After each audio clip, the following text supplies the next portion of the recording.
Welcome to Extra Time. My guest today was Rugby Union's first global superstar, 6'5" tall, weighing nearly 120 kilograms and able to run 100 metres in a little more than 10 seconds. The game had never seen such an awesome combination of speed and power. But recently, a life-threatening kidney disorder forced him onto dialysis. A man once feared for terrorising the best defences in world rugby is now waiting for a transplant. On top of that, he's released a hard-hitting autobiography which describes a troubled youth involving gangs and domestic violence.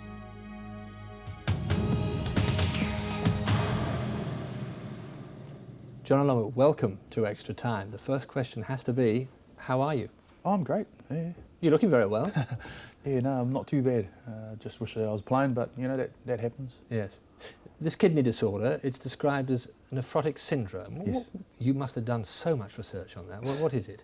It's a it's a disorder of the kidney in terms of that you leak protein and it doesn't retain protein, and your body's not getting it, and you know, that's where it all really starts, and then it just all of a sudden your kidneys just decide to fail on you.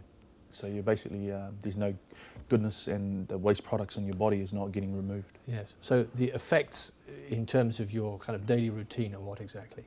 Well, my daily routine now is basically that everything's pretty much as normal, that I can still train and stuff. It's just that I can't run at full speed and so forth. But you know, I use dialysis at night while I sleep, so it doesn't interfere with anything during the day. Yes. I mean, as I was saying, you look fine at the moment, but there were times, weren't there, over the last, I mean, you've had this condition for something like 10 years, it seems, isn't it? Yeah. Getting on for it anyway. There have been times when you've been extremely distressed with this, haven't you? I mean, your weight ballooned, you were practically immobile. Yeah, it was. It's quite hard, like, in terms of trying to control a lot of things that, you know, at times that you couldn't control, you know, like the weight, retaining fluid and so forth. A lot of people would talk about that it's you know, that I was just lazy at doing things. It just wasn't. It was because I just medically I just couldn't do it. Yes. How did you feel about those kind of criticisms? You know, I didn't worry about it too much. You know, I knew what was wrong. I just didn't want it to be an excuse.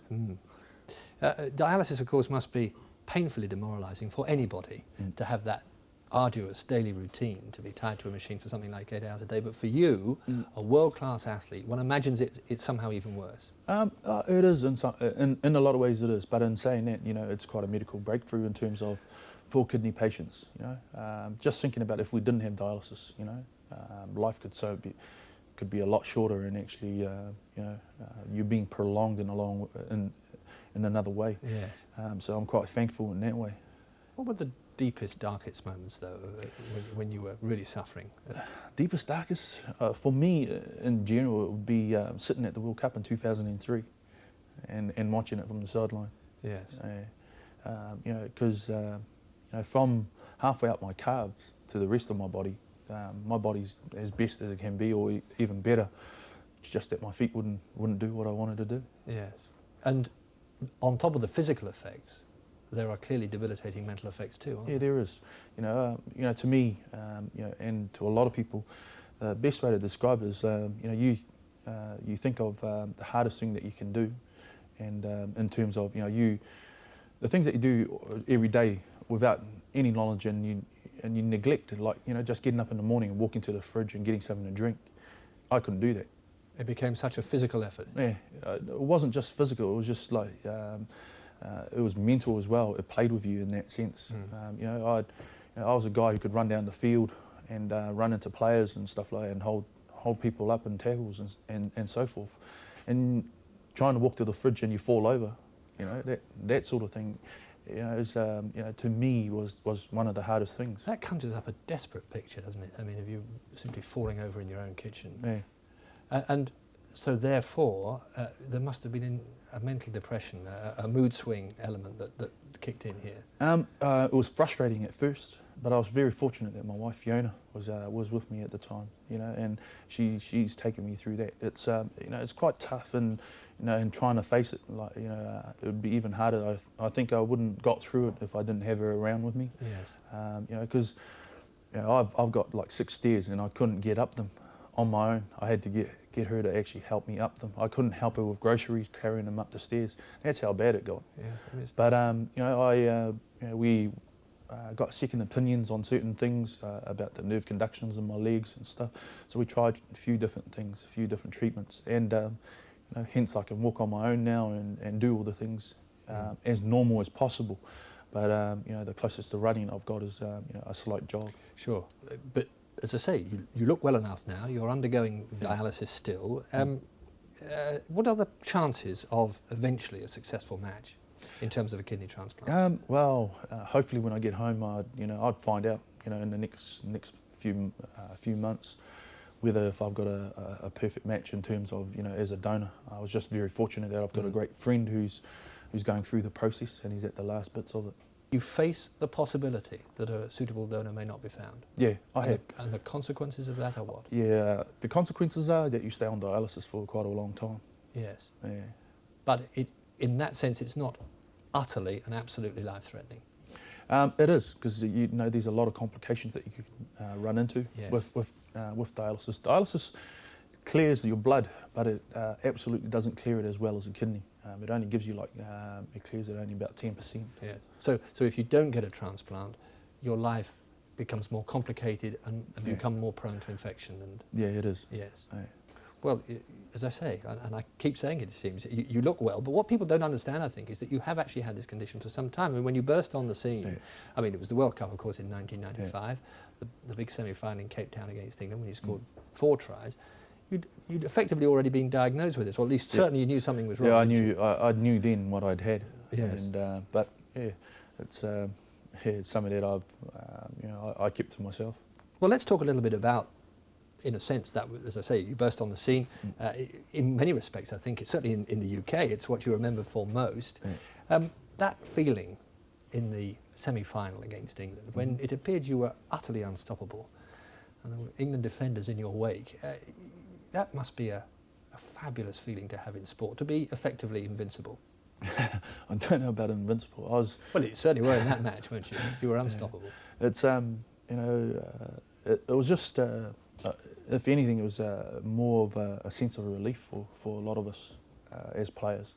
The last time New Zealand played England, it was in '93, and we lost. And I was at school, and I sat up to watch it, and just seeing it on the faces of the guys. And I asked them about it, and they just, they right through the whole time, that's all they could talk about. We lost to them in '93. We need to correct this. Yes, and correct it you did. It was like that. And but the guys, the feeling I had from it was that I was just glad the game was done. Because so much pressure and time had been put into it. Well, I read you were very nervous beforehand. Yeah, so nervous that I didn't sleep. That's right. What, at all the night before? At all, the whole night. Yeah, right through to the game. Well, that seems extraordinary. There you are. You're a man who's already ill. You don't sleep, and yet you have enough energy to, as I say, to trample all over the England defence. Yeah. No, it was quite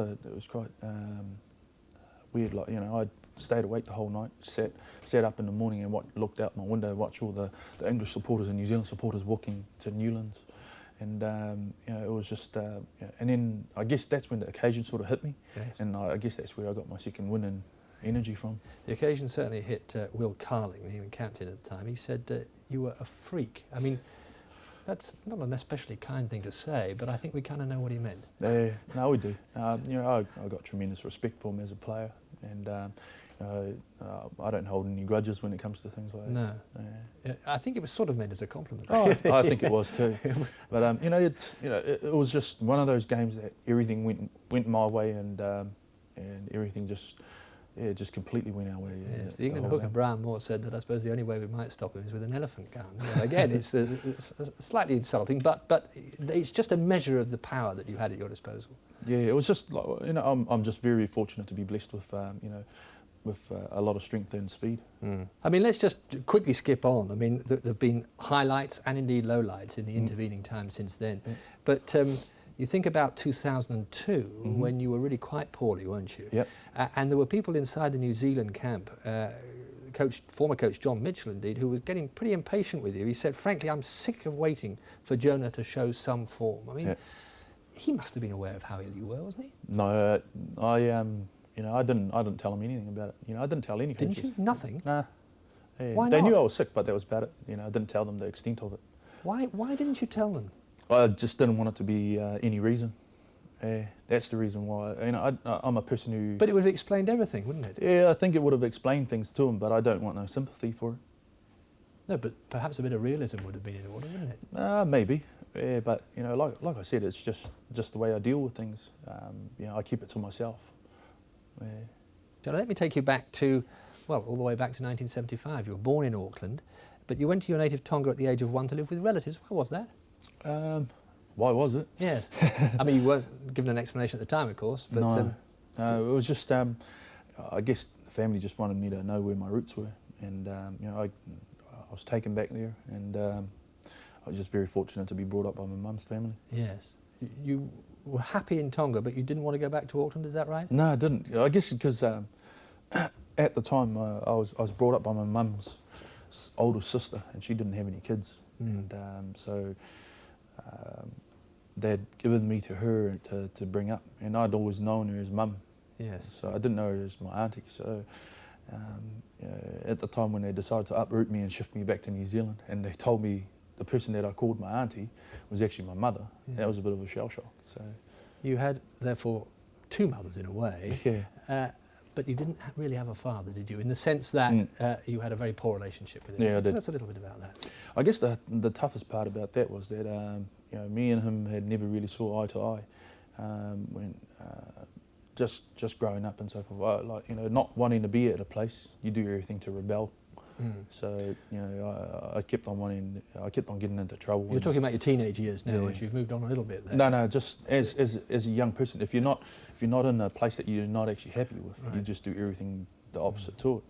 And you know, me trying to tell them that I want to go back to Tonga and so forth, it actually would stem into that my father would try and discipline me and so forth. So at a young age, and it sort of just stemmed from that, and it just grew from that. When you say he disciplined you, what you really mean is that he beat you. Yeah. Yes. Yeah. Regularly? Regularly, if I'm not listening to him and not doing the things And that he hard, wanted me to. so that it hurt? Well, from an electric cord to a wooden stick to you name it. Yes. Eventually, you hit him back, didn't you? Eventually, I did, but a lot of that was that was brewing up from a very young age. My father was a very heavy drinker, and he was quite violent in a lot of ways towards me, the kids, and also to my mother. I mean, you were obviously, look at you now, when you were a young teenager, age of 13, you were, something like well over 6 foot, you were 15 stone or so. Yeah. He was still hitting you at that point, was he? Or Yeah, still. Was he? Yeah. How big's he? He's not that big. Right. Yeah. So eventually it was no contest, was it? When you hit him back, he stayed hit? Well, yeah. I basically just picked him up and threw him across the room and walked out. Did you? Yeah. What was the atmosphere in the room like just prior to that? So that, I mean, what actually precipitated that? Well, all of it is that, like, my mother had I guess my father had come home drunk that night and started ranting and raving at everyone to do things that he wanted and so forth, and everybody tried to do it, and if it wasn't done quick enough, you got a slap. And by then my mother had asked the question to him, and then he hit him, and then I turned around and actually picked him up and threw him across the room. And so you were defending your mother, effectively? Yeah, I'm defending everyone, really. Yes. I'd rather get myself beaten instead of my family. Yeah. And then, but when I'd done that, he stood up and said, "You don't belong under my roof, and you're no longer my son. I want you to leave." So I left. You must have worried, because of the closeness of your relationship with your mother, Yep. you must have worried about leaving her behind. I did worry about that, but I knew that she would never leave, and and that was something that I could never really face, and know why would she, but she's a very loyal person, and she gave herself utterly to the relationship and to the kids. If anyone changed my whole life, it would be her. If she didn't get me out of where I was in terms of going to school, I don't think I'd be here talking to you. You can't obviously forget what's happened. Can you forgive what happened? I can forgive what happened. I just can't forget it. because it's a part of me. You know, I'm just very fortunate, you know, that my father has changed in a lot of ways with the younger ones. Okay. You know, and they never really saw what happened. Well, maybe he learned a lesson that day you threw him across the room. Maybe. Maybe. But you know, it's you know, he's a very changed person in what he, you know, and he's very forgiving in that sense. He stopped drinking and he's become a better person. So effectively, you've made your peace with him now, have you? No, we haven't quite made our peace with each other because we still disagree on a lot of things. What would it need for you to be reconciled to your father? To me, you know, I've always said to everyone that, you know, I love my father because he's my father, but that's about as where it sort of ends between me and him. You know, the bridge that me and him have burnt between each other is, you know, I think it's pretty much long gone. But we, you know, if we sat in a room and talked to each other, you know, there's no worries about that. Has he tried to make an approach to you to come back to? No. Has he not? I guess that's where the makeup between me and him is that we're both stubborn. Exactly. You're both proud and stubborn. Yeah, yes. but you know,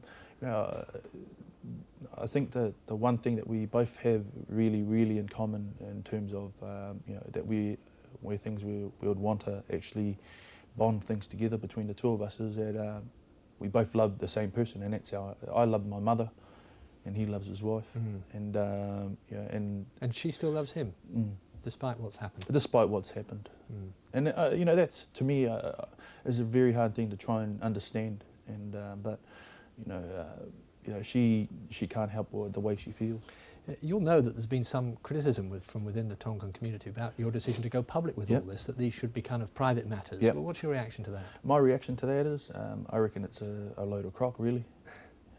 It's. They say you're trying to make money out of it, effectively. Well, the interesting thing about that is that you know, when we launched the book in New Zealand, all the money from the proceeds from the launch of the book, none of it came to me. All of it went to charity. So I don't know where they're getting that from, and also them saying that, you know, it should be kept in private. I reckon you know, things like that should be told, because you know, and it should be, if you're willing to tell it the way it is, you know, and tell the whole story. I knew it was going to be controversial in the Tongan community and so forth, but to me, it's irrelevant what they think. It's what I wanted to write. It's what I believe is true, and I stick by it. Well, it's no surprise, I suppose, that given all this difficulty at home, much worse than that, this domestic violence, that you should eventually start running with the gangs in Auckland. I mean, you had a pretty unruly youth, didn't you? Well, what sort of things did you get up to? It's you know, you got into fights and so forth. You're just trying to, I guess you're trying to find, I guess when people sort of like travel down that road, it's trying to feel a need to belong to something. Because you felt, in a sense, you've been deserted, certainly by half of your family. Exactly. And you know, and when you're about my size and guys that actually want you in a group because of your size, then it's a different story. And yet, you know, with the strong sense of moral outrage that you felt as you saw your father attack your mother, surely it's incompatible with the kind of things that you were getting up with. I mean, you in gangs which were beating up people on the streets for no reason at all, completely unprovoked. Exactly. It's odd, isn't it? It was very, very odd. It was you know, that was one thing that I couldn't quite understand. You know, and but you did it nevertheless. The funny thing about that is I never really did it. Yeah, I watched a lot. You watched it. I watched a lot of people do it. Yes. And I never really. Only time I actually really got into fights is when someone actually when I had to protect myself. You were stabbed. Yeah. Yes. Been stabbed. Tell us what happened. Actually, that was a misidentity. Someone took me for someone else. They had an argument with the night before, and so they decided to stab me in the leg. Well, you're a pretty distinctive-looking guy. I wonder how that could happen. Yeah, exactly. But you know, in South Auckland, you know, the Polynesians look pretty similar. Yes. I mean, this can be, of course, a vicious downward spiral. But it was the intervention, wasn't it, of a schoolmaster, effectively, which brought you out. Tell us about that. I was very fortunate to run into a deputy principal at Wesley College by the name of Chris Grinter. He saw me playing basketball. I was 14 years of age and I was slam dunking, so he wanted a lock and a second rower for rugby for the first 15. So he decided after chapel to pull me across and said, "What's your name?" I said, "Jonah Lomu, sir." And he goes, "I'd like you to trial out for the first 15." I said, "Oh, okay." Have you ever played rugby? No. But I played league prior, and Yes. so it all just stemmed from there. Yes. And you wouldn't be sitting here, would you, talking about a definitely. career in international rugby if No. that hadn't happened? So we're drawn now towards the future. You continue your treatment. Do you really think that you have a chance of pulling on that All Black jersey again? Yeah, I do. Do you? Yeah, I do. You're not just convincing yourself in a kind of way of maintaining your morale, as it were. No, it's not about convincing my morale, because I don't need that to boost my morale, because I know my morale's good. If anything, it's more that I know that I can do it. It's you know, I just got to make sure that I get if everything falls into place the way I want it and the way I believe it could, and you know, there's no reason why not. Yes. You know, it's you know, I've travelled down every single avenue. You know, 1997, I sat down in the doctor's office and said I was told that I had to do a treatment for 10 months and I wasn't going to play rugby again. And then I had a career after that. You know, it's sort of like, you know, it's, to me, it's mind over matter for me, really. When did you last play rugby? Last time I played rugby was 2003. Okay, so it's getting on for a year ago, certainly. Yeah, it is. You say you're keeping fit, but of course you've got to break into, first of all, presumably into the Super 12s, Yep. have you? And then into the international side. Yes, It's it a is. young man's game. Oh, I don't know about a young man's game. What? Well, if you look at 2003 World Cup, looking at the English team, So set yourself a target here on Extra Time. When are you going to be back in the team? when am I going to be back in the team? Actually, my long-term goal in terms of, as you know, having the transplant first, and then my long-term goal is looking at 2007. 2007, Yeah. 3 years from now. Yeah.